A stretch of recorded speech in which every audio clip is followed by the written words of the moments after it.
할렐루야. 이제 10월의 마지막 주를 우리가 맞이하면서 이제 아름다운 5월을 준비하게 되네요. 밖에는 실록이 우거지고 참으로 아름다운 꽃들로 세상이 우리에게 즐거움을 주고 있는 것 같아요. 오늘도 하나님께서 여러분에게 준비하신 말씀 받으시면서 성령의 충만하신 한 주간을 또 맞이하시기를 축복합니다. 오늘의 말씀은 사무엘상 구약 성경입니다. 사무엘상 10장 17절로부터 19절 말씀 우리가 함께 보겠습니다. 지난 시간에도 사무엘상 1, 2장을 가지고 말씀을 나눴는데 오늘 이어서 계속 사무엘상과 하 그리고 역대상 상하 이렇게 나아가 보겠습니다. 오늘의 말씀은 주제가 뭐냐면은 영이 강건하여 이기는 자가 되자 그 말씀이에요. 지난주에는 저희가 영이 산 자, 영이 죽은 자는 누군가, 어떤 사람들인가를 살펴보았죠. 이제 그 영이 우리 자신은 영이에요. 이 육이 우리가 아닌 거죠. 감정과 혼은 우리 진정한 우리가 아니에요. 거짓된 우리인 거예요. 오직 영으로, 하나님은 영이시니 영으로 영과 진리로 예배하는 자를 찾으신다고 그랬잖아요. 우리가 영으로 하나님께 나아가는 거예요. 우리 다 같이 봉독하겠습니다. 시작. 하느님이 백성을 미스바로 불러 여호와 앞에 모으고 이스라엘 자손에게 이르되 이스라엘 하나님 여호와께서 이같이 말씀하시기를 내가 이스라엘을 애굽에서 인도해내고 너희를 애굽인의 손과 너희를 압제하는 모든 나라의 손에서 건져내었느니라 하셨거늘 너희는 너희를 모든 재난과 고통 중에서 친히 구원하여 내신 너희의 하나님을 오늘 버리고 이르기를 우리 위에 왕을 세우라 하는도다. 그런즉 이제 너희의 지파대로 1000명씩 여호와 앞에 나오라 하고. 아멘. 사무엘서를 보면요, 8장에서 이미 백성들이 이제 사무엘이 늙어서 이제 힘이 없게 되자 이들이 장로들이 라마에 있는 사무엘을 찾아가게 돼요. 그리고서 그들에게 그들이 사무엘에게 요구하기를 보소서 당신은 늙고 당신의 아들들은 당신의 행위를 따르지 아니하나니 모든 나라와 같이 우리에게 왕을 세워 우리를 다스리게 하소서 하고 왕을 요구해요. 그러자 여호와께서 사무엘에게 이르시되 백성이 네게 한 말을 다 들으라. 이는 그들이 너를 버림이 아니요 나를 버려 자기들의 왕이 되지 못하게 함이라. 이 말을 듣고 어때요? 하나님께서 기뻐하세요? 하나님이 너무너무 서운해 하시는 거예요. 하나님이 서운하셔서 사무엘도 기뻐할 수가 없었죠. 사무엘은 그 당시 선지자요, 제사장이요, 왕의 역할을 담당하는 그런 사사였어요. 그런데 이제 그 나라에 다른 나라처럼, 다른 이방의 나라처럼 왕을 세워서 전쟁에 그 왕과 함께 전쟁에 나가서 이기게 해달라. 사람인 왕을 세워달라는 거예요. 우리 하나님께서는 출애굽기에 어떻게 이 백성에게 말해주고 있는지 출애굽기 18장 5절 6절을 통해서 우리가 옛날 하나님께서 이스라엘을 출애굽시키면서 모세를 이제 그 광야에서 시내산으로 부르셨어요. 그러면서 모세에게 많은 말씀을 백성에게 전하라고 얘기하셨는데 그때 첫 번째 말씀이 뭐였는가? 그게 바로 시내산의 언약이라고 하는 말씀이에요. 우리 5장 5절 6절 봉독하겠습니다. 시작. 세계가 다 내게 속하였나니 너희가 내 말을 잘 듣고 내 언약을 지키면 너희는 모든 민족 중에 내 소유가 되겠고 너희가 내게 대하여 제사장 나라가 되며 거룩한 백성이 되니라. 너는 이 말을 이스라엘 자손에게 전할지니라. 이 말씀은 베드로 사도도 나중에 베드로전서 2장 9절에 똑같이 말씀하고 계세요. 하나님께서는 4절에는 이렇게 말씀해서 내가 애굽 사람에게 어떻게 행하였음과 내가 어떻게 또 독수리 날개로 너희를 업어 내게로 인도하였는지 너희가 보았느니라.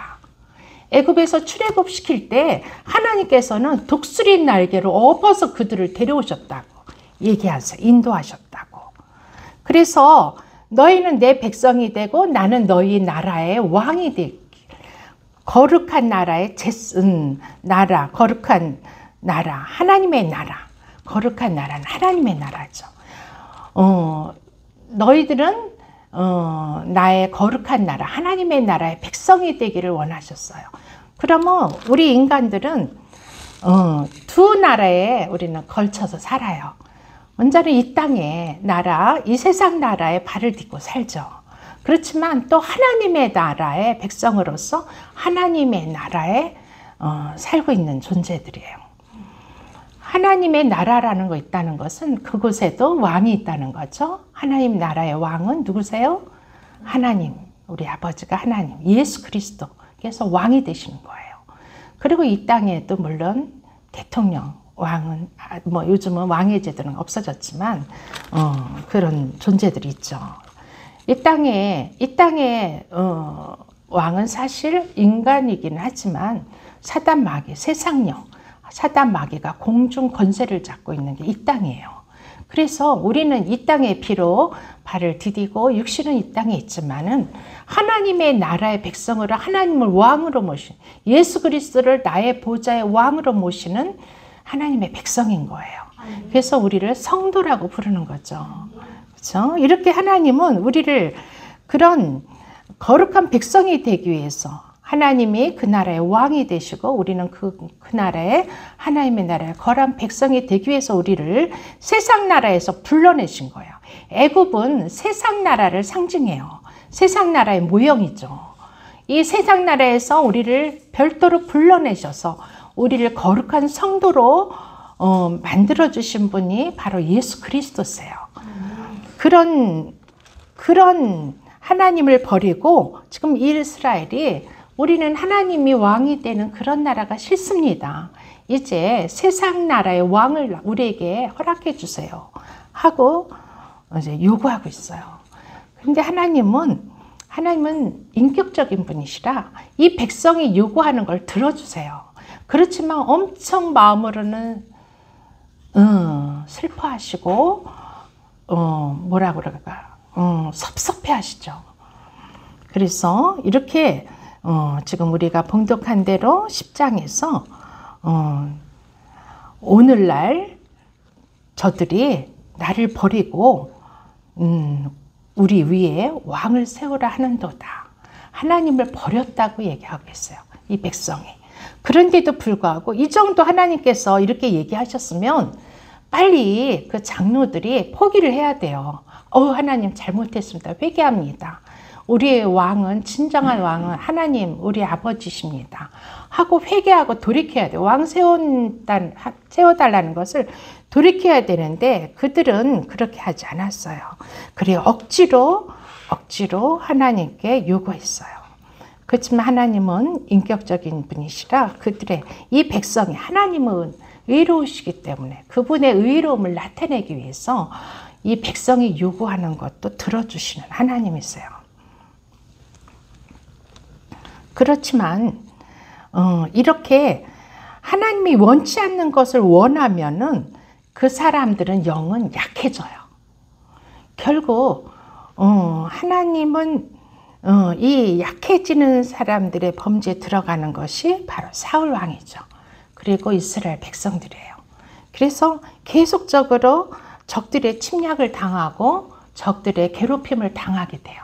그리고 결국 사무엘상 그 마지막 장에 가면은 하나님이 인간들이 세워달라고 요구했을 때 세워준 그 사울 왕은, 첫 번째 이스라엘의 초대왕 사울 왕은 비참한 최후를 맞이하고 죽게 돼요.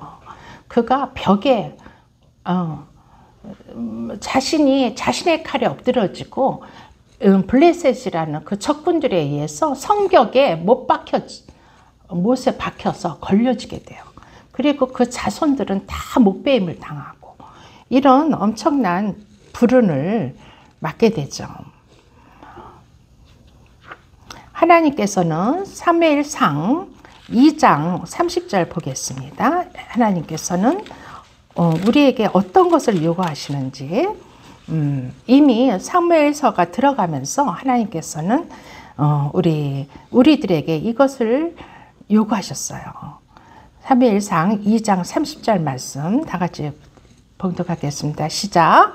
그러므로 이스라엘 하나님 나 여호와가 말하느라 내가 전에 내 집과 내 집에 내가 영원히 행하리라 하였으나 이제 나 여호와가 말하노라 결단코 그렇지 아니하리라.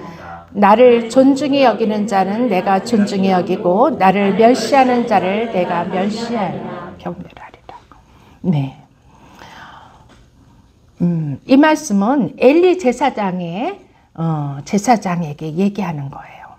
엘리 제사장과 그 자녀들이, 제사장인 그 아들들이 하나님의 예배, 제사를 무시하고 자기들이 하나님보다 자기들을 더 중히 여겨서 이스라엘 백성들이 하나님께 예물로 드리는 것 중에 가장 좋은 것들을 자기들을 위해서 살찌게 했다고 말씀하고 있어요. 그러자 하나님께서 이렇게 말씀해요. 이 중에서 하나님의 결정적인 말씀은 하나님은 나를 존귀히 여기는 자를 내가 그들을 존귀히 여길 것이요 나를 멸시하는 자를 내가 경멸하리라. 이 말씀이 사무엘서의 핵심 말씀이에요. 하나님은 하나님을 존귀하게 여기는 자들을 그들도 하나님께서 존귀하게 여겨주신대요. 그런데 하나님을 경멸하고 멸시하는 자들, 그런 자들은 하나님도 경멸하신다고 그랬어요. 하나님의 이 말씀은 굉장히 우리에게 아주 소중한 말씀이에요. 그런데 이 백성은 계속 하나님이 원치 않는 것, 하나님이 원치 않는 것도 아주 너무나 원치 않는 것 중에서도 너무 중요한 하나님을 왕으로 모시기 싫다는 그걸 요구하는 거예요. 그런데도 하나님은 들어주시죠. 그렇지만 하나님은 이들이 하나님을 멸시했기 때문에 하나님이 그들을 그냥 그 죄 가운데 버려두세요. 하나님을 멸시한다는 건 뭐냐면은 하나님의 말씀을 떠나는 것을 하나님을 멸시한다고 하나님은 판단하세요. 하나님은 그 자녀들이 하나님의 말씀에 순종하고 하나님의 말씀을 존중하는 것을 하나님을 존귀히 여긴다고 여기시는 거예요. 아멘. 아멘은 예수님의 이름이세요. 여러분이 그 말이 합당하다 하면 아멘으로 화답할 때 하나님께서 기뻐하세요. 아멘. 네. 이거는 굉장히 중요해요.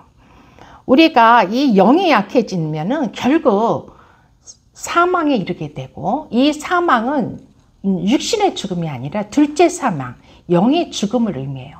그래서 결국은 불모신 지옥으로 우리는 가게 되는 것이에요.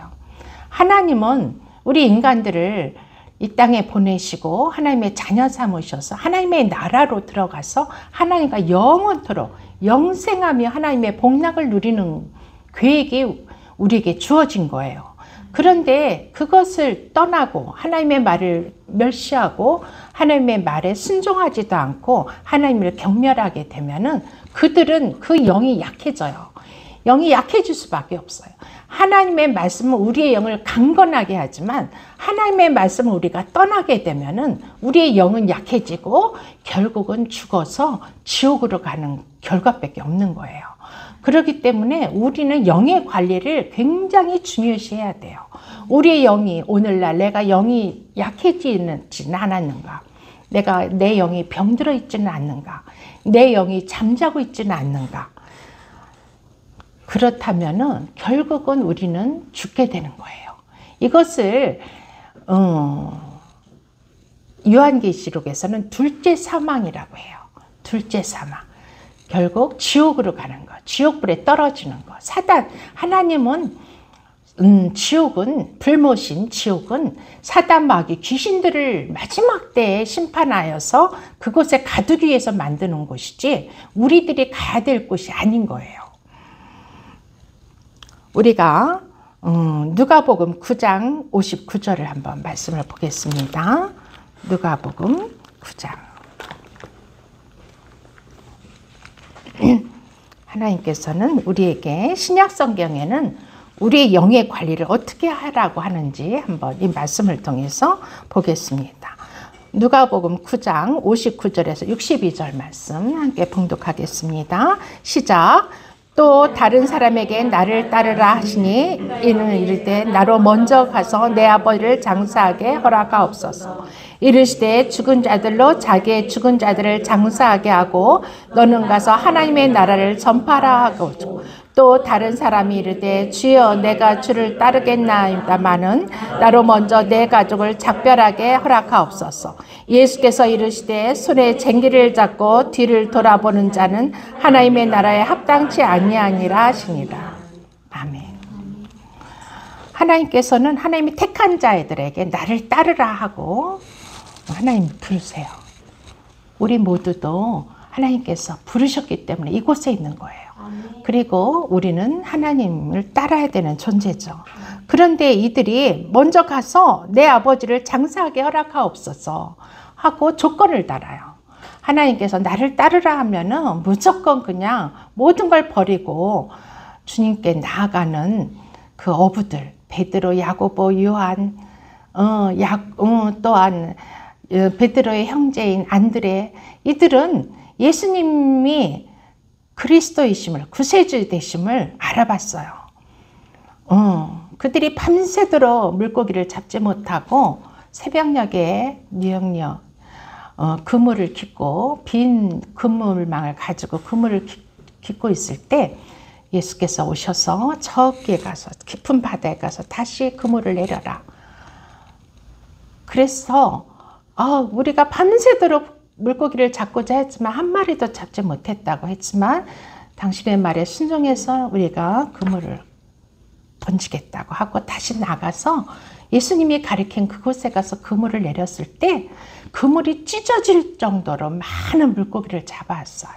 그러자 베드로 사도가 어떻게 했을까요?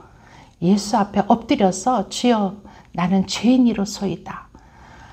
하나님을 만난 자들은 자신이 죄인임을 걸 제일 먼저 깨닫게 돼요. 하나님은 거룩하신 분이고 하나님은 전능하신 하나님이시기 때문에 우리는 그분을 만나면 우리 안에 죄성이 보이게 돼요. 우리 안에 죄가 보이게 되는 거예요. 그래서 나는 죄인입니다 하고 고백하고 그들이 그물을 버려두고 그 배와 그물을 버려두고 예수님께서 나를 따르라고 했을 때 주님을 용감하게 따를 수 있었던 거예요. 그런데 이들은 먼저 가서 이 사람들은 먼저 가서 내 아버지가 돌아가셨나 봐요. 그 장례식이 있는 그곳에 가서 예수님이 제자를 부르시는 거죠. 그러자 장사하게 하소서. 그러자 예수님께서 하신 말씀 60절에 이르시되 죽은 자들로 자기의 죽은 자들을 장사하게 하고 너는 가서 하나님의 나라를 전파하라. 우리의 소명은 하나님의 나라를 전파하는 데 있어요. 우리를 부르신 목적이 여기 있는 거예요. 그런데 이 예수님은 죽은 자들은 그 죽은 자들이 장사하게 해라. 죽은 자들, 이 죽은 자는 누구고 저 죽은 자는 누굴까요? 영이 죽은 자들에게 저 육신의 죽은 자를 장사하게 하고 너는 나를 따라라. 그러면 너는 영이 죽지 않는다. 그 말씀이에요. 우리는 영이 죽는다는 것은 끝장이에요. 그냥 끝장. 더 이상 생각할 것도 없는 거예요. 영이 죽는다는 것은 육이 죽는 건 아무것도 아닌 거예요. 육이 죽는 거는 감사해야 돼요. 우리가 육이 죽었다고 슬퍼할 이유가 없어요. 이 영이 죽는 거야말로 진정한 죽음이고 둘째 사망인 불못으로 지옥으로 가는 거예요. 그래서 영이 죽은 자들로 하여금 육이 죽은 자를 장사하게 내버려 두고 너희들은 나를 따라서 영이 살아야 된다. 그 말씀을 하고 계신 거예요. 그러자 또 다른 사람이 내가 주를 따르겠나이다 마는 또 단서를 보면서 나로 먼저 내 가족을 작별하게 허락하소서. 작별의 인사 필요 없어요. 또 예수님을 따르고 가족을 떠난다면은 그 어머니 아버지가 또는 처가 있다면 처가, 남편이 있다면 남편이 붙잡고 울며불며 늘어지겠죠. 못 가게. 그러니까 그런 거 허락받을 이유도 없는 거예요. 예수님께, 하나님께 가는 건 1대1이에요. 내 부인이 잘 믿어서 내 남편이 부인의 치맛자락을 붙잡고 가니까 나는 걱정 없어. 당신아 열심히 믿어. 나는 당신 치맛자락 붙잡고 갈게. 그거는 웃기는 코미디예요. 그럴 수 없어요. 하나님은 좁은 문으로 가는 자, 하나님께로 가는 길은 좁은 길, 좁은 문이라고 했어요. 한 사람씩만 통과하는 아주 좁은 문이에요. 그래서 남편의 믿음으로 내가 가는 것도 아니고 내 믿음으로 남편이, 내 자녀가 구원받는 거 아니에요. 그러면 내 영의 관리는 내가 해야 돼요. 내 영의 관리는 내가 책임져야 돼요. 아멘. 예수께서 62절 말씀에 예수께서 이르시되 손에 쟁기를 잡고 뒤를 돌아보는 자는 하나님의 나라에 합당하지 아니하다. 이게 무슨 뜻일까요? 과거, 뒤를 돌아본다는 것은 과거에 집착하는 일이에요. 과거가 우리의 발목을 붙잡게 하지 말라는 거예요. 우리는 새 사람으로 지음받은 자예요. 우리는 우리의 과거를 통해서 자꾸 돌아보면서 내가 과거 이랬는데 나 같은 자도 하나님 구원하실까? 아마 나는 하나님께서 아마 마지막 때 나를 버리실지도 몰라. 이거는 사단의 속삭임이에요. 사단이 우리를 참소하는 말이에요. 그런 과감하게 이 더러운 사단마귀 귀신들아, 나에게서 송사하는 너희들은 예수의 보혈로 소멸될지어다 하고 바로 예수를 이기는 기도를 하셔야 돼요. 아멘. 롯의 처가 그랬죠. 돌아봤어요. 소돔과 고모라가 멸망할 때 롯의 처는 그 남겨진 것들이 너무 아깝고 너무 아쉬워서 뒤돌아봤다가 어떻게 됐어요? 그 자리에서 바로 소금기둥이 돼버렸어요. 여러분도 소금기둥이 되지 않으시려면 뒤를 돌아보시면 안 돼요. 예수님 부르셔서 휴거되고 있는데 아이고 내가 사놓은 아파트 저 어쩌나 내가 남겨둔 내 귀한 아들들 어쩌나 하고 뒤돌아봤다가 그 자리에 소금기둥이 돼가지고 휴거되지 못하는 상황이 있을 수도 있어요. 요한일서 5장을 보시겠습니다. 요한일서 5장. 우리는 그럼 어떻게 이기는 자가 되어야 되는지 요한일서에는 우리에게 자세히 요한 사도는 예수님을 가장 사랑한 사도였어요. 그쵸? 요한은 그래서 요한은 많은 모든 제자들이 순교당하고 목숨을 하나님께 바쳤지만 요한만은 하나님께서 순교당하지 않게 하고 그리고 많은 것들을 계시로 남겨주고 요한복음과 요한일서, 2서, 3서 또 요한계시록이라는 어마어마한 책을 쓰게 만드시고 그 요한계시록이야말로 이 마지막 때 환난과 극심한 그런 고난이 닥치는 마지막 때에 믿는 자인 하나님의 자녀들의 힘과 용기를 주는 놀라운 그런 계시의 말씀을 요한을 통해서 예수님께서 기록하게 하신 거죠. 근데 요한일서에 보면은 우리에게 이 영이 강한 자, 이 영이 강한 자를 어떻게 말하고 계시는지 요한일서 5장 1절 말씀 봉독해 보겠습니다. 시작. 예수께서 그리스도이심을 믿는 자마다 하나님께로부터 난 자니 또한 낳으신 이를 사랑하는 자마다 그에게서 난 자를 사랑하느니라. 아멘. 예수께서 그리스도이심을 믿는 자. 이게 무슨 말이죠? 예수께서 그리스도라는 것은 메시아, 우리를 구원할 자, 우리를 죄로부터, 사망과 죄와 사단으로부터 우리를 구원하시는 자, 우리를 십자가에서 구하셨죠. 그분이 바로 그리스도 예수라는 말씀이에요. 그 사실을 마음으로 깊이 믿는 자, 믿음을 갖고 있는 자들이 바로 하나님께로부터 난 자들이고, 4절 말씀 다시 읽겠습니다. 시작. 무릇 하나님께로부터 난 자마다 세상을 이기는 자니 세상을 이기는 승리는 이것이니 우리의 믿음이니라. 아멘. 하나님께로부터 난 자, 하나님께로 난 자는 예수님이 그리스도이심을 믿는 자라고 그랬죠? 하나님께로부터 난 자들은 또 세상을 이기는 자라고 그랬어요. 우리는 세상을 이기는 자로 하나님께서 택하시고, 이 세상을 이기는 자들은 영이 강건한 자들이에요. 영이 약한 자가 아니라 영이 강건할 때 이 세상을 이기는 자가 되는 것이에요. 그리고 이 세상을 이기는 자들이야말로 하나님께로부터 난 자들이라고 했어요. 그러면 이 세상을 이기는 것은 무엇이냐면은 8절 읽어보겠습니다. 8절 시작. 성령과 8절 시작. 성령과 물과 피라 또 이 셋은 합하여 하나이니라. 이 예수님은 성령과 물과 피라 그러시는 거예요.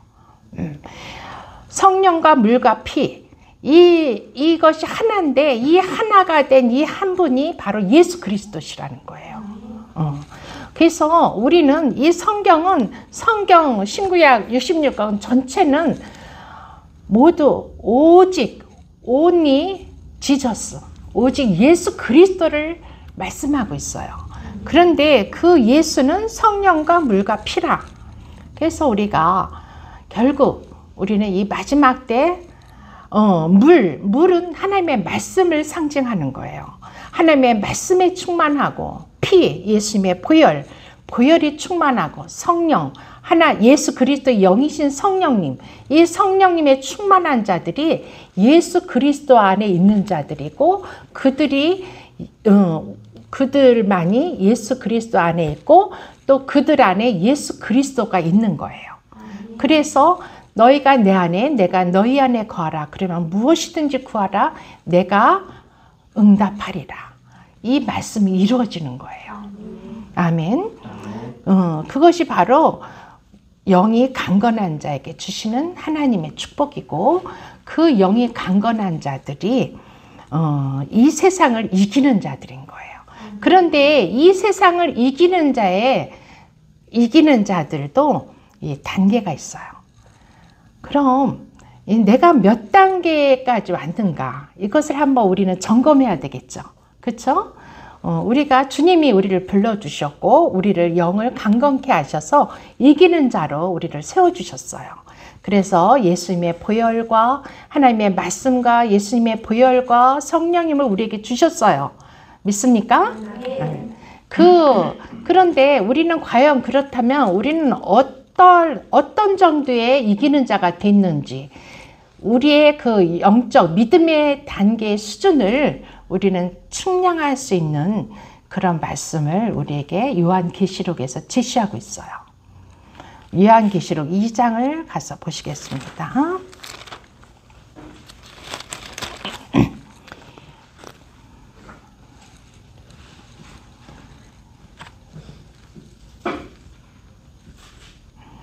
이 요한계시록을 기록한 것은, 요한계시록은 특별히 예언의 말씀, 마지막 때 주시는 하나님의 예언의 말씀인데, 이 예언의 말씀을 읽는 자, 듣는 자, 그 가운데 기록한 것을 지키는 자들이 복이 있다 그러셨어요. 왜냐하면 때가 가까웠기 때문이다. 이 때라는 것은 예수님이 재림하실 때가 가까운, 예수님이 재림의 시간이 가깝기 때문에 이 말씀을 읽고 듣고 지키는 자들이 복이 있다. 이렇게 말씀하시는데 요한계시록 2장에는 7교회를 예수님께서 말씀하세요. 이 7교회는 에베소 교회와 여러 에베소 교회, 서머나 교회, 버가모 교회, 또 두아디라 교회, 또 사대 교회, 빌라델비아 교회, 라우디게아 교회, 이렇게 7교회를 교회에게 예수님께서 말씀을 주세요. 근데 이 7교회는 지도상으로 보니까 옛날 그 터키 지방에 사도 바울이 개척했던 교회들이에요. 지금은 그곳이, 이 교회들은 하나도 없고 다 이슬람권으로 바뀌어가지고 진짜 이제는 성지순례를 간다고 그래야지만 그때 있는 곳에, 그때 에베소 교회, 이 교회들이 있었던 발자취를 찾아서 가게 되고, 이 교회들이 지금은 이슬람 사원이 되고 이렇게 무너졌어요. 근데 어떻게 이럴 수가 있는가? 진짜 저는 이해가 안 가는 거야. 그렇게 사도 바울이 열심으로 예수를 이방에, 유대인들이 아닌 이방 민족 에게 복음을 전하기 위해서 선교여행을 떠나서 그래 어렵게 복음을 전파했고, 그때 뜨겁게 예수를 믿었던 자들이, 그 후손들은 어떻게 됐길래 지금 이렇게 다 이슬람권에 넘어갔는가 너무 궁금했어요. 하루는 엔사 사도님에게 그것을 제가 질문을 했더니 엔사 사도님이 참 좋은 질문이라고, 그렇게 질문하는 사람이 처음 봤다고 그러시더라고. 저는 그게 너무 궁금했는데 그때 사도께서는 그렇게 말씀하시더라고요. 그들이 성령을 소멸했기 때문에 성령님께서 그들에게서 다 떠났다고 그렇게 말씀하셨어요. 성령을 소멸했다는 것은 벌써 하나님의 말씀에서 떠났고 하나님 예수 그리스도의 보혈을 무시하고 보혈을 인정하지 않은 거예요. 그래서 성령을 무시하게 됐고 성령님이 그래서 그 교회들에게서 떠나게 되신 거예요. 그것이 전제가 된 거예요. 그런데 이 에베소 교회에 예수님께서 이기는 자에 대한 말씀을 하고 계세요. 계시록 2장 7절 보겠습니다. 계시록 에베소 교회에서 이기는 자에게 어떠한 것을 주시는지 말씀하고 있어요. 시작. 귀 있는 자들은 성령이 그들에게 하시는 말씀을 들을지어다. 이기는 그에게는 내가 하나님의 낙원에 있는 생명나무의 열매를 먹게 하리라. 첫 번째 단계예요. 이기는 자의 단계, 첫 번째. 그들을 낙원에 들여보내서 생명나무의 열매를 먹게 해주신대요. 이것은 구원을 주시겠다는 거예요. 구원을. 우리가 구원의 확신이 있습니까? 만일 우리가 예수를 믿어 내가 확실한 예수를 믿는다면 우리는 구원의 확신이 있는 거예요.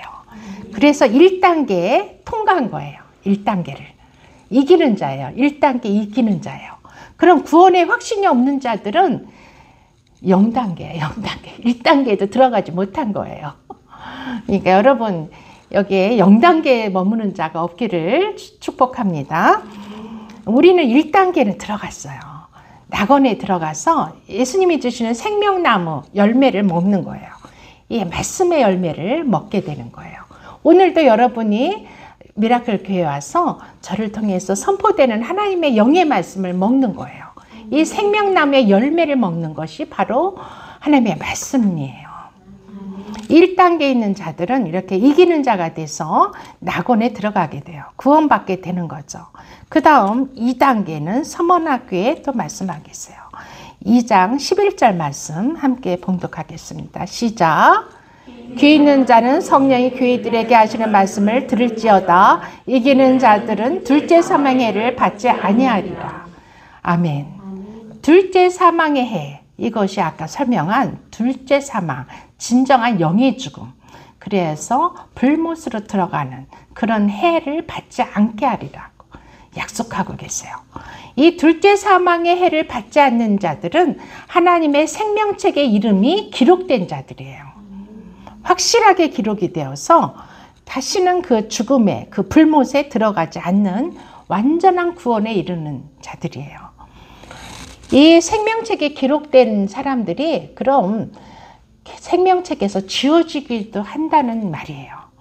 처음에 생명책에 기록된 자들이 처음 예수를 믿어 예수를 믿고 예수님이 나의 구세주임을 확신한 자들은 하나님 천사들이 생명책에 하나님의 책에 그 이름을 기록해요. 그렇지만 그들이 어느 순간 성령을 모욕하고 예수 그리스도의 그 피를 부인하고 하나님의 말씀을 떠날 때 이단들이 그러죠. 이단들이. 그럴 때 그들의 이름이 다시 생명책에서 지워지면서 그들의 영이 죽어서 불못으로 가는 거예요. 그런데 둘째 사망의 해를 받지 않게 하신다는 거예요. 확실한 그 두 번째 구원의 단계에 이르게 하시는 거예요. 아멘. 여러분, 저와 여러분은 둘째 사망의 해에 결코 넘어가서는 안 되겠습니다. 아멘. 그래요. 그 다음 세 번째 단계가 있어요.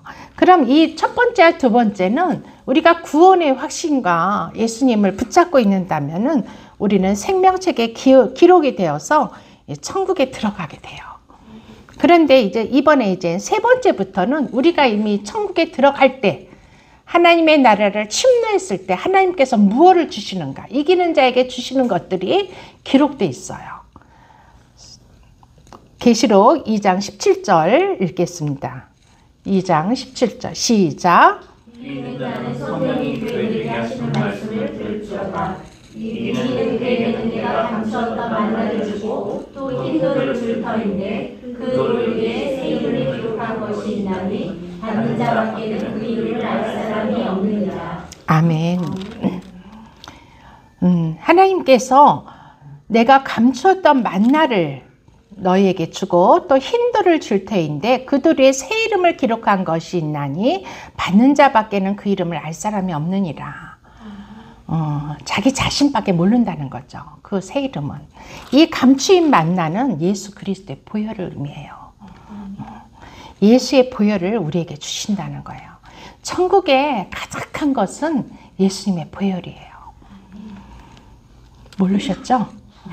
저도 최근에 알았습니다.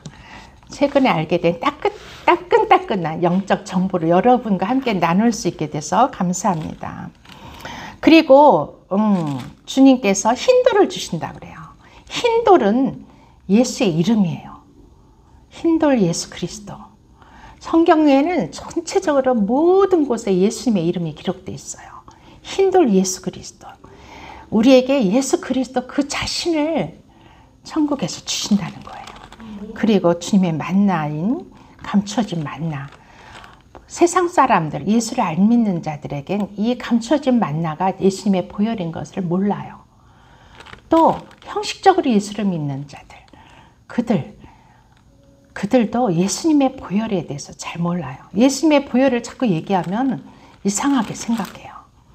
그리고 새 이름을 기록한 것을 또 그 돌 위에 예수님 위에 그 새 이름을 기록해 준대요.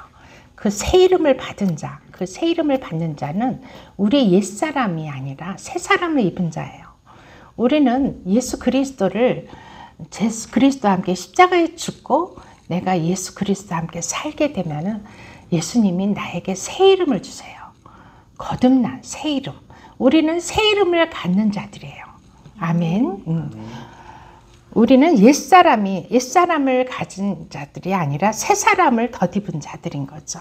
이렇게 낙원에서 우리에게 이런 것을 주시는 거예요. 그래서 이 감춰진 만나를 알게 되면은 우리가 만나를 주신다 그랬는데 그 보혈을 먹고 마시게 되면은 우리가 성경을 새롭게 깨닫게 되고 성경을 보는 눈에 영의 눈을 열어주시는 거예요. 우리가 이 보혈을 주님은 이 보혈을 뿌리고 덮고 바르라. 사도 베드로 전서를 여러분 나중에 가서 읽어보세요. 이 보혈을 자꾸 뿌리라고 얘기하고 그랬어요. 베드로도 이 보혈의 진리를 깨닫게 되신 거예요. 그리고 이 보혈을 뿌리고 덮고 바를 뿐만이 아니라 이 보혈을 너희가 먹고 마셔라. 그래서 우리가 늘 성찬식도 하죠. 성찬식도 하면서 포도주를 먹고 마시면서 예수님의 피와 살을 먹고 하나님의 말씀과 예수님의 보혈을 우리가 먹고 마시는 거예요. 이 먹고 마실 때 우리의 눈이 영의 눈이 열리는 거예요. 영의 눈을 열어주시고 우리가 새 사람이 되고 새 이름을 받게 되는 거죠. 오늘은 이 믿음의 이기는 자의 세 번째 단계로 우리는 나아가는 거예요. 이 모두 8가지 단계가 있어요. 이기는 자 8가지 단계가 있는데 여러분이 제가 이걸 얘기하는 거는 여러분이 지금 어느 단계에 있는가를 체크해 보시라는 거예요. 여러분이 그 단계, 여러분만이 알겠죠. 저는 몰라요. 여러분이 어떤 단계에 있는지는. 그렇지만 성령님께서 여러분이 어떤 단계에 있는지를 알려주실 거예요. 그 다음 4번째 단계에 가서 계시록 2장 26절 말씀 우리가 봉독해 보겠습니다. 이것이 바로 4번째 단계입니다. 2장 26절에서 28절까지 시작. 이기는 자 끝까지 내를 지키는 그에게 만국을 다스리는 권세를 주리니 그가 철장을 가지고 그들을 다스려 질그릇 깨뜨린 것 같이 하리라. 나도 내 아버지께 받은 것이 그러하니라. 내가 또 그에게 새벽별을 주리라. 여기에서 예수의 이름이 나왔어요. 새벽별 예수 그리스도. 여러분에게 제가 예수 그리스도 이름 신구약 260 기도책을 드렸잖아요. 그거 갖다가 어디다 꽂아놓고 그냥 진열해 놓으라고 드린 게 아니에요. 아침 저녁 그 이름을 부르라고 드리는 거예요. 그거 가볍게 여기지 마세요. 그렇게 되면은 우리가 예수님을 모르게 되는 거예요. 여기에 새벽별 제가 물어보려고 그랬는데 대답 못할 자들이 있을 것 같아서 제가 대신 말하는 거예요.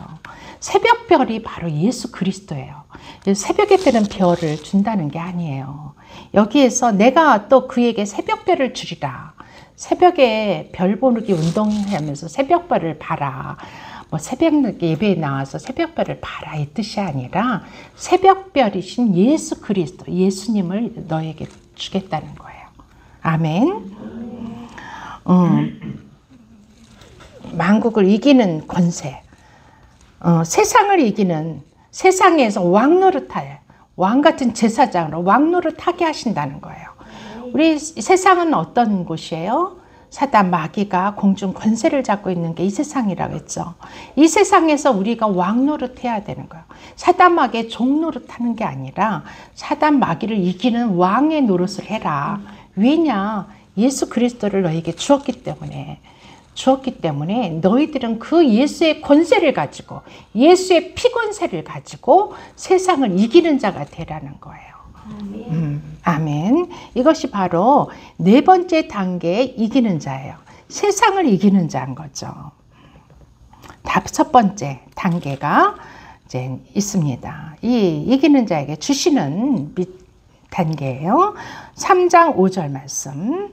3장 5절 사대교회에게 주셨어요. 시작. 이기는 자는 이와 같이 흰옷을 입을 것이요 내가 그 이름을 생명책에서 결코 지우지 아니하고 그 이름을 내 아버지 앞과 그의 천사들 앞에서 시인하리라. 할렐루야. 너무 기쁘죠? 기쁜 표정들이 없어. 어떻게 심각해 그냥. 기뻐야 돼 우리는. 이기는 자에게 흰옷을 입혀주신대요. 이 흰옷을 입혀준다는 것은 우리가 이 흰옷은 빛의 옷을 말해요. 빛의 옷. 우리가 이제 이 빛의 옷은 천국에 가는 자에게 주시는 천국에 가기에 합당한 예복이에요. 우리가 천국에 가려면 예복을 입어야 되는데 그 예복을 입지 않은 자들은 천국에 들어갈 수가 없어. 그 예복이 흰 옷이고 빛의 옷이에요. 그 예복은 바로 어떤 옷을 상징하냐면 예수의 보혈로 우리의 모든 죄를 깨끗하게 빤자. 예수의 보혈로 회개하고 용서함 받아서 깨끗하게 된 그런 옷을 입은 자들. 그것을 바로 흰 옷을 입었다고 상징적으로 말하는 거예요. 하얀 흰 옷을 입은 그것을 의미하는 건 아니에요. 우리가 흰 옷을 좋아하죠. 우리나라 백성들은 특히 백의 민족이라고 하고 흰 옷을 우리 조상들은 굉장히 좋아했어요. 저도 흰 옷을 참 좋아했는데 살찌고부터 흰 옷을 못 입어요. 흰 옷을 입으니까 막 더 퍼져버려가지고 살찐 뒤로부터는 자꾸 검은 옷을 선택하게 되는데 그런 색깔이 있는 그 희고 검은 그걸 의미하는 게 아니라 빛의 옷, 빛의 갑옷. 너희는 빛의 갑옷을 입으라 그러셨잖아요. 에베소서 6장에 보면은 우리가 다 빛의 갑옷을 입어야 되는데 천국에 입성하는 우리 성도들은 그 예복을 입어야 돼요. 천국은 하나님께서 우리들을 신부로 부르셔서 혼인잔치를 베푸는 그런 혼인잔치가 배설되는 그곳이 우리 그곳에 들어갈 때 빛의 옷을 입게 돼요. 그 빛의 옷을 입지 않은 자들은 낙오돼요. 그곳에 들어갈 수가 없어요. 그래서 그 예복을 입지 않은 자들은 저 흑암으로 던져져서 슬피 울며 이를 갈리라. 이렇게 신약성경에 기록되어 있잖아요. 우리의 그 빛의 옷을, 흰 옷을 주신다는 거예요. 그 흰 옷을 주실 뿐만 아니라 생명책에서 결코 지우지 아니하시고 그 이름을 내 아버지, 하나님 아버지 앞과 그의 천사들 앞에서 그의 이름을 시인한대요. 예수님께서 시인해 주신다는 거예요. 예수님께서 이는 내 자녀다, 나의 친구다, 나의 신부다 하고 시인해 주시는 거예요. 그래서 하나님의 심판대에서 우리는 예수님 때문에 그 심판에서 면제가 돼요. 면제가 되는 그런 놀라운 은혜를 받는 거예요. 그게 5번째, 흰옷 입은 하나님의 축복. 이 흰옷은 예수 그리스도의 신부의 옷이며 빛의 옷이라는 것을 기억하시기 바랍니다. 그 다음 6번째는 3장 12절 말씀입니다. 6번째, 우리 이기는 자의 그 믿음의 단계예요. 3장 12절 말씀. 다 같이 시작. 이기는 자는 내 하나님 성전의 기둥이 되게 하리니 그가 결코 나가지 아니하리라. 내가 하나님의 이름과 하나님의 성 곧 하나님에서 내 하나님으로부터 내려오는 새 예루살렘의 이름과 나의 새 이름을 그의 위에 기록하리라. 아멘. 대단한 이름의 단계예요. 하나님께서 하나님의 성전의 기둥이 되게 하신대요. 집도 기둥이 흔들리거나 기둥이 무너지면 어떻게 돼요? 그 집이 무너지죠. 하나님의 성전의 기둥은 대단히 중요한 역할을 해요. 하나님의 성전인 우리 미라클 교회에서도 이런 기둥과 같은 여러분이 있기 때문에 이 미라클 교회가 존재하는 거예요. 여러분이 하나님의 성전의 기둥이 되시길 바랍니다. 하나님의 이 성전의 기둥은 움직이면 안 돼요. 여러분, 기둥이 움직이면 어떻게 해요? 지진이 날 때는 막 그 기둥이 움직여서 덜렁덜렁 하면서 집이 쓰러지잖아요. 그래서 기둥된 여러분은 움직이시면 안 돼요. 움직인다는 것은 떠난다는 거예요. 이 교회에서 떠나는 거, 기둥이 떠나는 거예요. 여러분이 하나님의 성전의 기둥들이신데 이 교회를 떠나면은 이 교회는 무너지는 거예요. 하나의 기둥 하나만 무너져도 다 그 지붕이 기울어져요. 아멘. 떠나지 마세요.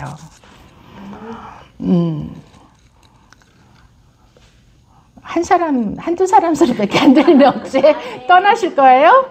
아니요. 떠나지 마시기 바랍니다. 아멘. 움직이면 안 돼요. 이 하나님의 성전의 기둥이 되는데 이 성전에 기둥된 자들에게는 어떤 축복이 임하냐 기억하세요. 이 성전의 기둥이 얼마나 중요한지 그 다음에 말씀이 있잖아요. 내가 하나님의 이름과 하나님의 성 곧 하늘에서 내 하나님께로부터 내려오는 새 예루살렘의 이름과 그 나의 새 이름을 그 성전의 기둥에 기록하신대요. 그건 뭐냐면은 이게 무슨 뜻이냐, 상징적인 거예요. 요한계시록은 어떤 상징성을 많이 내포하고 있어요. 이 천국의 이름이 성국, 하나님의 나라를 새 예루살렘 성이라고 말하고 있어요. 거룩한 성, 새 예루살렘 성, 하나님의 나라의 이름이에요. 우리가 이 천국에 갈 때에도 이 미국만 갈 때, 우리가 대한민국이라는 이 땅에 살다가 미국만 가려고 해도 공항에 가서 뭐를 제시해야 돼요? 그쵸. 한국의 여권을 제시해야지만 비행기를 탈 수 있어요. 여권이 없으면 no, 당신은 비행기를 탈 수 없습니다. 돌아가세요. 여권이 얼마나 중요해요. 외국에 나가려고 하면은 꼭 우리나라 여권을 소지해야 돼요. 여권이 없는 자는 다른 나라에 갈 수가 없어요. 그렇듯이 하나님의 나라에 갈 때에도, 하나님의 나라인 천국에 갈 때에도 이 천국 여권이 필요해요. 하나님의 나라의 여권이 필요한 거예요. 근데 그 여권에는, 여권이라는, 우리가 여러분 여권들 있으시죠? 그 여권에 보면은 대한민국이라는 이름이 있어요. 그쵸? 그리고 그 대한민국의 어떤 그 사인이 있어요. 그죠? 대한민국 정부로부터 어떤 사인 도장이 있어요. 그리고 나의 이름이 기록돼 있어요. 그것이 바로 우리나라 대한민국의 여권을 가진, 여권을 들고 할 걸, 가진 그 여권이죠. 그런데 천국 여권도 마찬가지예요. 천국 여권에는 하나님의 나라의 이름이 있고, 그리고 하나님의 이름, 예수 그리스도 이름이 기록되어 있고, 그리고 나의 새 이름, 예수님께서 주시는 나의 새 이름이 기록되어 있는 거예요. 그래서 이 천국 여권을 가지고 있는 자들이 하나님의 나라의 기둥이 돼서, 하나님 나라의 성전의 기둥이 되어서 천국으로 들어갈 수 있는 거예요. 예전에 우리 이경선 집사님이 이제 그때가 언젠지 김현철 목사님 돌아가시고 나서죠. 우리가 40일 금식 기도를 하는 중에 하나님께서 환상을 열어주셨는데, 그때 우리가 어떤 문을 확 집사님이 문을 확 열으니까 그 집 너무 빛난, 눈이 부실 정도로 빛난 환한 빛의 나라였는데, 빛이 있는 곳이었는데, 그곳으로 우리 성도들이 하나씩 들어가는데 우리 집사님께서 뭔가를 하나씩 나눠준 자, 그것을 받고 그곳으로 들어가더라고 하는 그런 환상을 보셨다고 그랬어요. 그게 바로 천국 여권이라고 저는 다시 생각이 되더라고요. 이 천국 여권을 받은 자만이 빛의 나라인 하나님의 나라로 들어갈 수 있는 것이에요. 우리가 하나님 성전의 기둥이 된 자들에게 이 천국 여권을 주시는 거예요. 이 이기는 자의 그 단계인 거죠. 그 다음 3장 21절, 점점점 더 깊은 하나님과 깊은 만남의 단계, 귀한 믿음의 단계로 들어가는데, 3장 21절 말씀 읽어보겠습니다. 시작. 이기는 그에게는 내가 내 보좌에 함께 앉게 하여 주기를, 내가 이기고 아버지 보좌에 함께 앉은 것과 같이 하리라. 귀 있는 자는 성령이 그들에게 하시는 말씀을 들을지어다. 이 말씀은 열린 귀가 있어야 들려져요. 영의 귀가 닫힌 자들은 이 말씀이 도대체 무슨 소리야? 물론 예수님이 하나님 보좌 우편에 앉으셨지. 근데 우리에게 또 앉게 해주신다고? 그런가 보다. 그렇게 생각할 수도 있는데, 이 3장, 요한계시록 3장 21절의 말씀은 너무너무 이 땅에서 하나님이 주시는 최고의 선물이에요. 아멘. 여러분이 이 선물을 다 이기는 자가 돼서 다 누리시기를 축원합니다. 이것은 예수님께서 이기고, 예수님은 십자가에서 사망 권세, 죄와 사단과 사망을 이기시고 승리하셨잖아요. 그래서 성령님께서 예수님을 다시 부활시키셨어요. 그리고 아버지께로 가셔서 하나님 보좌에 앉으셨어요. 예수님이 하나님 보좌 우편에 앉으셨어요. 그런데 이기는 우리들에게도 내가 아버지 보좌에 앉은 것처럼 너희들도 내 보좌에 함께 앉게 하여 주시리라 하시는 거예요. 오, 할렐루야. 저는 이것만 생각하면은 예전에 너무 기뻐서 자다가도 그냥 웃음이 났어요. 우리가 죽어서 가는 게 아니에요. 죽어서 천국에 들어가서 예수님 보좌에 함께 앉는 게 아니에요. 그때는 하나님의 보좌에 감히 앉을 자가 없어요. 근데 이 땅에서 우리가 예수님의 보좌에 함께 앉을 수 있는 거예요. 예수님의 신부, 예수님의 보좌에 함께 앉혀주는 자들은 오직 흰옷 입은 예수님의 신부들만이 앉을 수 있는 거예요. 저와 여러분이 예수님의 거룩한 신부가 되시기를 축복합니다. 예수님의 신부만이 예수님의 그 옆자리에 앉을 수 있는 것이고, 이것은 이 세상에서 얻을 수 있는 최고의 영성인 거예요. 아멘. 이 예수님의 신부가 돼서 예수님과 옆자리에 앉으면은 예수님과 함께 식탁을 겸상을 하는 거예요. 신부만이 신랑 대신 예수님과 함께 겸상을 할 수가 있어요. 그래서 예수님과 함께 먹고 마시고 할 수가 있는데, 그 먹고 마시는 것은 하나님의 말씀, 예수님의 보혈, 성령님, 그 세 가지를 예수님과 함께 먹고 마시는 거예요. 그것이 신부가 누릴 수 있는 특권인 거예요. 아멘. 그러면은 제가 여러분에게 나려준 기도문이 얼마나 소중한 것인지, 그것을 우리가 입술로 소리내서 읽을 때 예수님의 이름을 부르고 주님의 보혈을 인정하고 성령님을 부르는 거예요.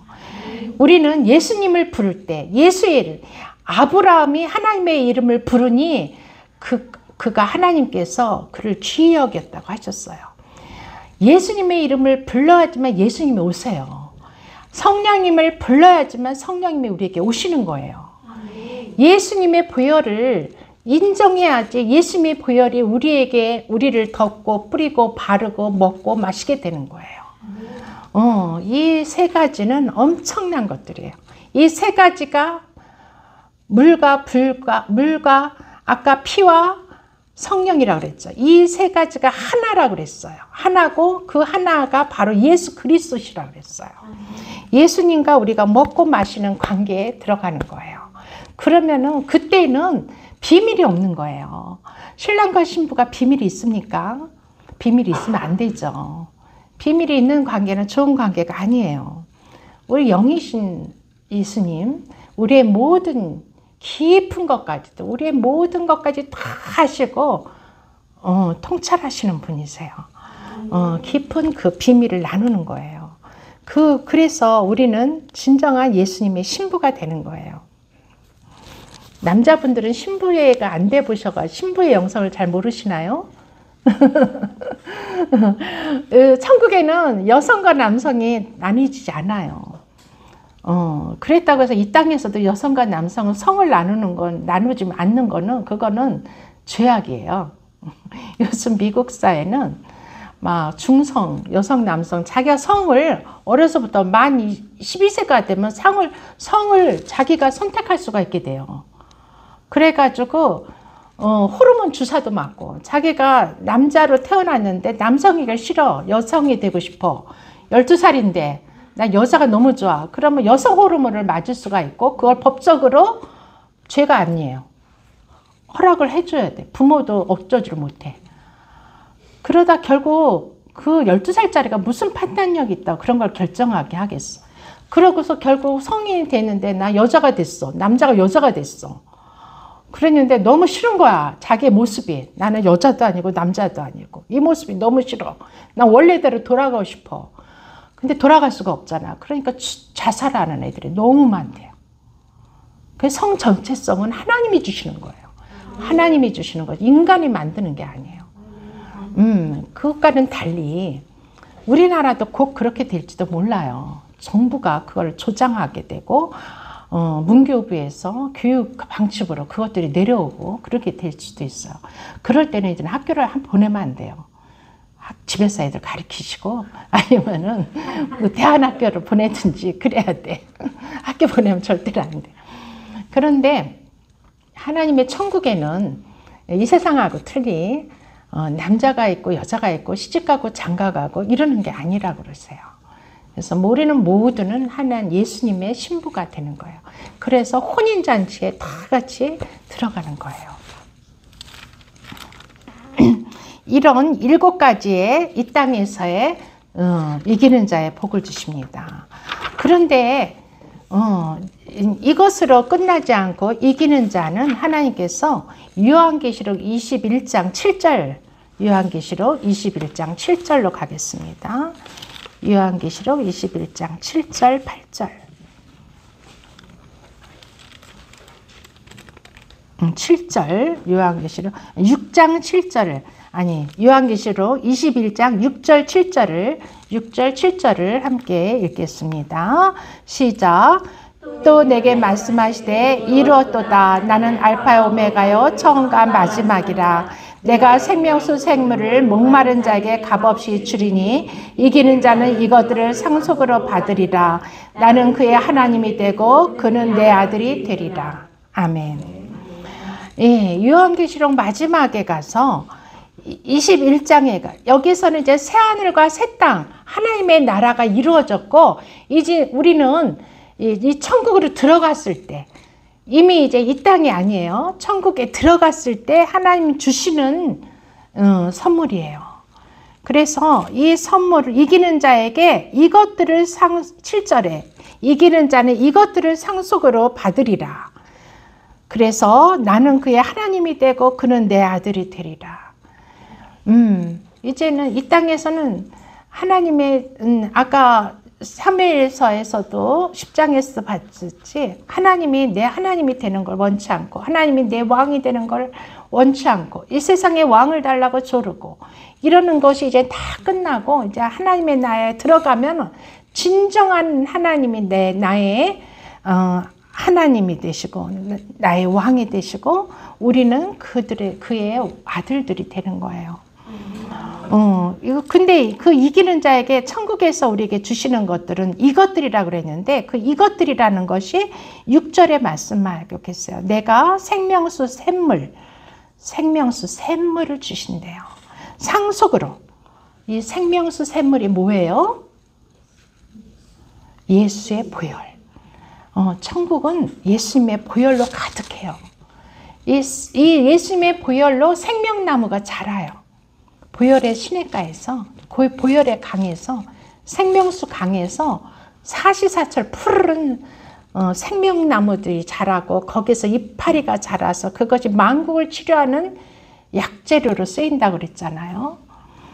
이렇게 생명수 샘물이 흐르는 그 생명수 샘물을 우리에게 상속으로 주시는 거예요.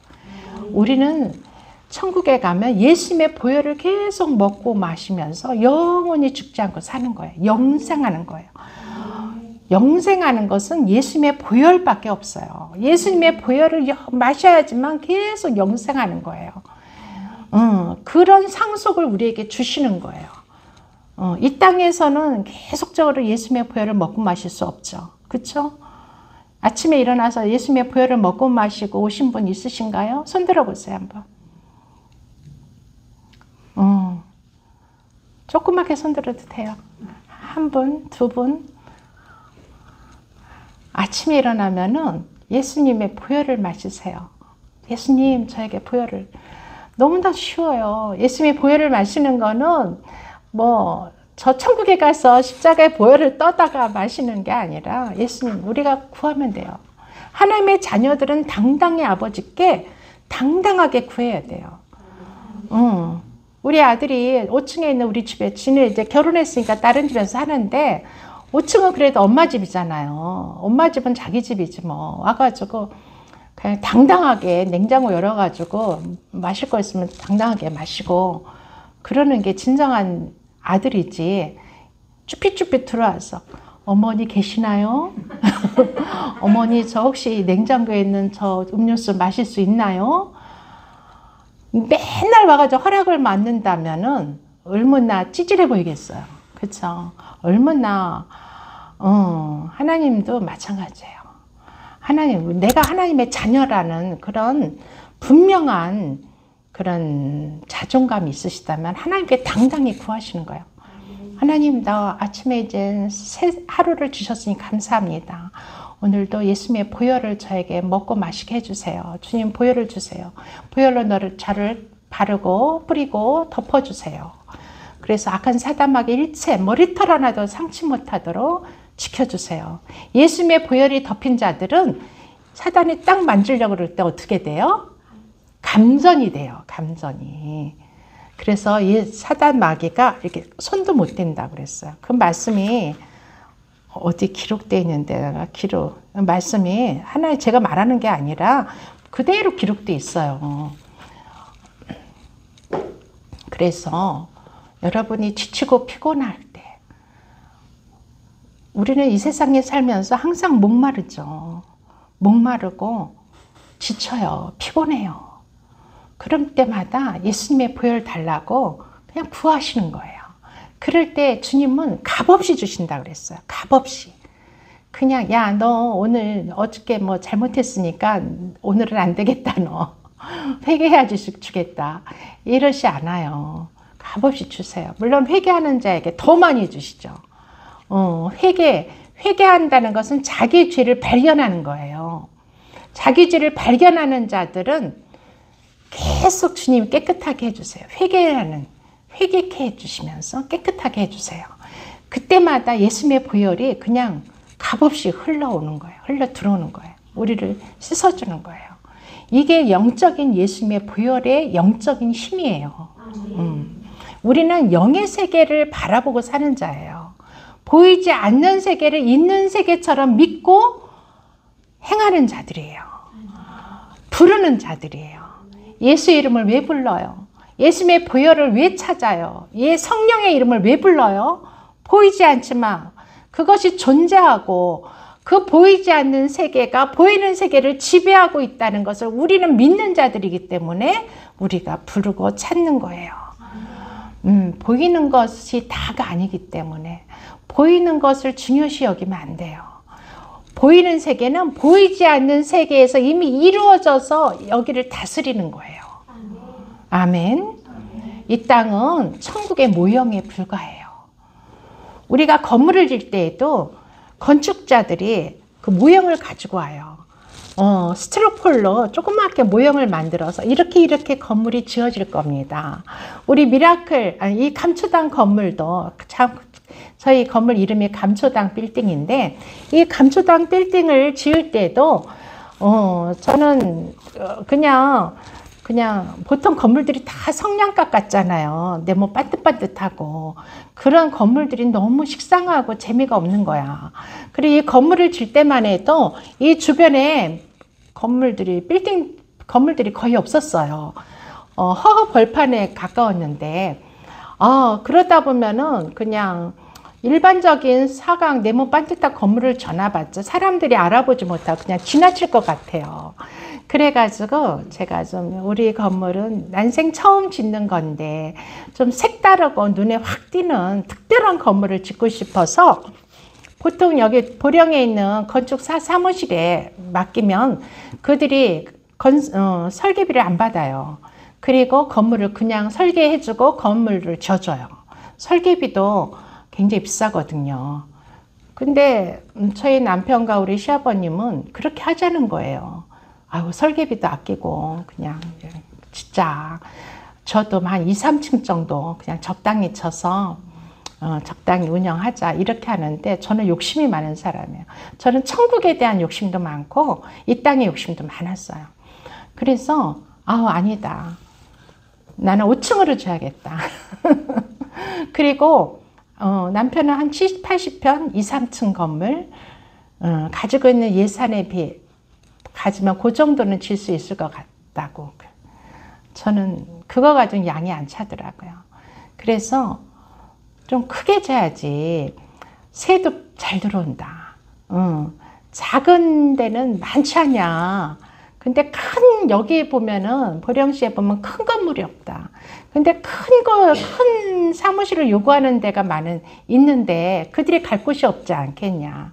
크게 주면은 큰 데서 들어온다, 분명히. 새가. 그러니까 걱정할 게 없고, 크게 짓고, 멋지게 짓자고. 그래서 이 설계도 하버드 출신의 경희대학교 교수한테 맡겼어요. 아주 젊은 교수한테, 참신한 교수한테 말해서 맡겨서 몇 천만 원을 주고 설계를 하고, 그리고 또 건축도 서울에 있는 건축 회사에 맡겨서 건물을 쳤는데, 그들이 이제 맡겼더니 이제 설계를 다 한 다음에 그 모형도를 가지고 온 거예요. 그거를 스티로폴로 만들어서 5층 건물을 딱 져가지고 이렇게 들고 왔는데, 그 모습을 보니까 너무 예쁜 거예요. 하얀 스티로폴로 해서. 그랬는데 이 건물이 지어지고 나니까 그 모형은 아무것도 아니죠. 건물에 비하면.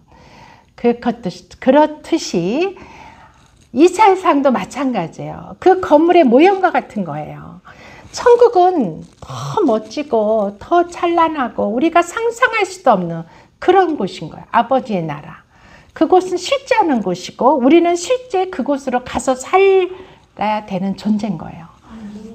그곳을 계시록에서는 새 하늘과 새 땅, 새 예루살렘 이렇게 말하고 있는 거예요. 이렇게 우리는 이기는 자로서 이 땅에서 뿐만이 아니라 저 천국에서도 하나님의 상속자가 되어서 하나님의 천국을 누리는 영원한 생명, 하나님과 함께 우리 주 예수 그리스도와 함께 영원한 생을 누리는 그런 존재인 거예요. 우리는 시시한 존재가 아니에요. 우리는 다 빛의 갑옷을 입은 예수 그리스도의 신부예요. 그러니까 그 자존감을 가지고 항상 당당하게 사세요. 다른 세상 사람들과 외모로는 비슷하고 뭐어쩌면 우리 예수님도 이 땅에 오실 때 남들에게 흠모할 만한 그런 모습이 없었다 그랬어요. 잘생기고 멋있고 막 우리 아들처럼 이렇게 멋있고 키도 크고 이렇지 않았다는 거예요. 흠모할 만한 모습이 없는. 아마 못생기셨을 거예요. 키도 별로 크지 않으시고 그냥 그랬지만 그분이 지금 천국에 계시는 모습은 그렇지 않아요. 지상에 있는 모습이 아니에요. 지상에 있던 그 모습이 아니었어요. 환상이나 꿈을 통해서 예수님 볼 때 얼마나 멋있으세요. 그렇죠? 보신 분만이 아실 겁니다. 사모하세요. 보시고 싶으면 주님 저도 보여주세요 하고 사모하실게요. 그냥 다 보여주세요. 그런 멋진 예수님이세요.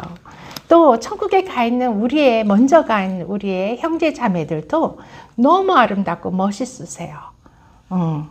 우리는 지상에서 있었던 그 존재보다 더 업그레이드 된 새로운 모습으로 우리는 있게 되는 겁니다. 아멘. 이제 말씀을 마칩니다. 우리는 영이 강건해서 하나님은 우리를 영을 주셨어요. 하나님은 영이시기 때문에 하나님의 형상대로 지은 우리 인간들에게만이 영을 주셨고 특별히 우리에게는 하나님의 영을 우리에게 불어넣어 주셨어요. 우리의 진정한 모습은 우리의 영의 모습이 우리의 진정한 모습인 거죠.